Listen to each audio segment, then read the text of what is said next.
देव news में आपका स्वागत है। आइए ना बात कर रहे हैं चुनाव की। तो हर गांव के अंदर एक मेला देखने को नजर आ रहा है, चाहे बात करें प्रधान की, चाहे जिला पंचायत की, चाहे बीडीसी की। तो आज हम ऐसे गांव के अंदर खड़े हैं जिस गांव का नाम है मोड़ कला। अच्छी खासी मोड़ कला के अंदर वोटिंग नजर आ रही है। मैं सब प्रथम इस गांव के अंदर जैसे ही आया तो इस गांव के अंदर बेहतरीन चमका चमकी, इसके लोग बाग अलग अलग दुकानों पर अपनी अपनी जगह बैठे थे। तो इस गांव के अंदर भी प्रधान पद पर दावेदारी कर रहे हैं विनोद यादव जी। इनकी तारीफ बता दें, ये दूसरी बार विनोद यादव जी चुनावी मैदान में आए हैं। इससे पहले भी इन्होंने चुनाव प्रधान के पद पर लड़ा था, दूसरी पोजीशन पे आए थे। आइए अब मैं ले चलता हूँ सीधे विनोद यादव जी के पास, जो चुनावी मैदान में किस मुद्दे को लेकर आए ग्राम मोड़ कला से। अगली आवाज विनोद यादव, प्रत्याशी प्रधान पद। विनोद जी नमस्कार। नमस्कार। क्या हाल है? आप दूसरी बार चुनाव मैदान में आ गए, पहले का चुनाव का निर्णय क्या रहा आपका? पहले का चुनाव का निर्णय हमने बिल्कुल अच्छे ढंग से लड़ा, बिल्कुल भाईचारे के स्तर से लड़ा और लोगों ने बहुत स्नेह और प्यार भी दिया, जो कि हम चल के दूसरे स्थान पर विपक्ष में आए। दूसरे स्थान पर हमारा नंबर रहा। इस बार अचानक कैसे मन बन गया, फिर दोबारा आखिरकार कहाँ चूक हो गई? गांव में कितना विकास अधूरा रह गया तो आपने फिर दावेदारी करने के लिए? गांव में तो अभी बहुत ढेर सारी समस्याएं पड़ी हैं। नाली की भी समस्या है, जगह कई जगह नालियां टूटी हैं, लोगों में हल्का फुल्का विवाद भी हो जाता है नालियों के कारण। दूसरी सबसे बड़ी बात है कि हमारे गांव में सफाई कर्मचारी रेगुलर नहीं आता है। अगर आता भी है तो वो वहीं कहीं रह जाता है, लेकिन इधर गांव में कभी नहीं आता है। तो नालियों में जो भर जाती हैं नालियां, तो सबसे बड़ा मुद्दा ये है कि जगह जगह पूरा मोहल्ले में लोगों के वाद विवाद भी छोटी छोटी हो जाती है। जो नालियां भर जाती हैं, जो कचरा साफ नहीं होता है, तो हल्का फुल्का वाद विवाद भी वही आगे चल के बड़ा भी बन जाता है। तो सबसे पहली समस्या है हमारे गांव में, सफाई कर्मचारी निरंतर गांव में नहीं आता है। ठीक। दूसरी समस्या, खेल का मैदान भी नहीं है बच्चों के लिए, जबकि जो आज के दौर को देखते हुए बहुत ज़रूरी है। बच्चों का विकास खेलने से ही होता है। शिक्षा की भी व्यवस्था है, जूनियर विद्यालय भी नहीं है हमारे गाँव में। जमीन पड़ी है वो जी, जमीन पड़ी है लेकिन विद्यालय नहीं, तो उसके बारे में भी सोचना है। पानी कैसा है, खारा है कैसा है? पानी तो गांव में हमारे खारा है। खारा है। कोई जैसे हमारे मोहल्ले में है तो हमारे मोहल्ले में तो काफ़ी हद तक ठीक है जी। लेकिन और गांव में जाओगे तो इतना ठीक नहीं मिलेगा। अच्छा, जो योजनाएं आती हैं आवास की, शौचालय की, हाँ। क्या आपके गांव तक पहुंच पाती है कि नहीं? नहीं, पहुंचती तो है। हाँ। पर होता ये है कि प्रधान अपने चहेते को दे देता है। ऐसा भी होता है? हाँ, उसका जो निर्णय होता है जो पूरी ईमानदारी के साथ नहीं हुआ है। जैसे हम हकदार हैं या आप हकदार हो तो उसको मिलना चाहिए, वो नहीं हो पाया है, वो होना चाहिए।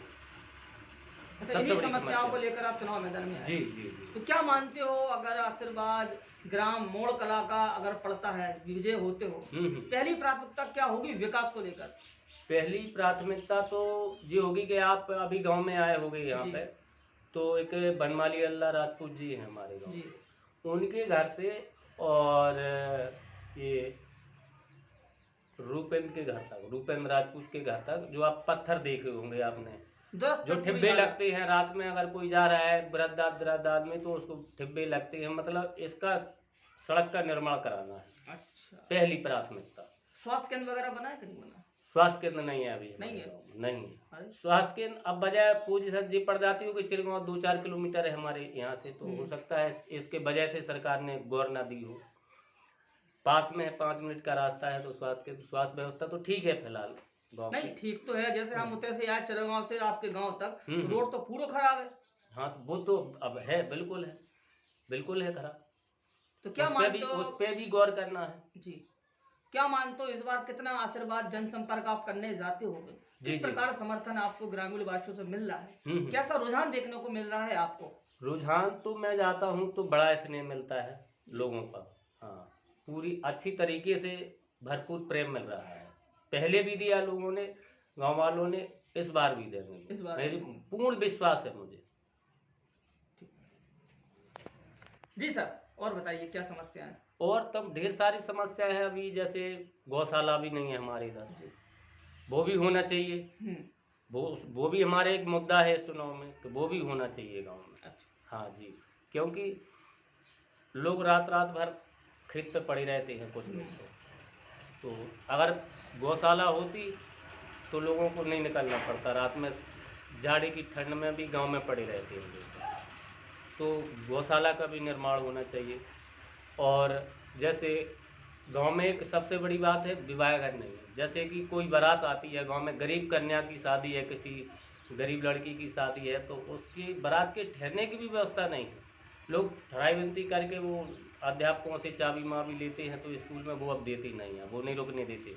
मनोज जी, सरकारी अंतिम स्कूल। सवाल हमारा ये है आपसे, ये चुनावी मैदान में आप आ गए, उससे पहले आप कितने दिन की ये मेहनत है, संघर्ष है, मेहनत आपकी जो है चुनावी मैदान में? मेहनत तो भाई देखो, गांव में रह रहे हैं, लोगों के बीच में है, हमेशा निरंतर मेहनत रही है। अच्छा, हमेशा लोगों ने जब भी याद किया उनके उसमें जाते हो? जाते, ये तो हमेशा मिलता है। ठीक। विनोद यादव जी, घोषणा करता हूँ कि मैंने जो इस चैनल के माध्यम से आवाज़ दी है उसको मैं पूरी तरह से पूर्ण करूँगा, और गांव वालों से प्रार्थना करता हूं कि वे पूर्ण स्नेह और प्यार से मुझे वोट दें।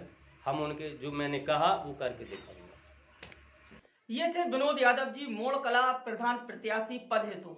इन्होंने वादा किया कि सबसे ज्यादा समस्याएं इस गांव के अंदर अनेकों हैं, परंतु सोच, सबसे अच्छी सोच वाले विनोद यादव जी ने बताया कि इस गांव के अंदर ऐसी ऐसी समस्याएं हैं, जो समस्याएं सिर्फ गांव वालों को आशीर्वाद देने की जरूरत है विनोद जी के ऊपर। अब देखने वाली बात है कि किस प्रकार खड़े उतरते हैं विनोद यादव जी मोड़ कला के अंदर, कितना प्यार सम्मान इस गांव वालों की कृपा हो रही है हमारे विनोद यादव जी के पास। कैमरामैन मनीष के साथ देवेंद्र कुमार, संपादक देव न्यूज, झांसी।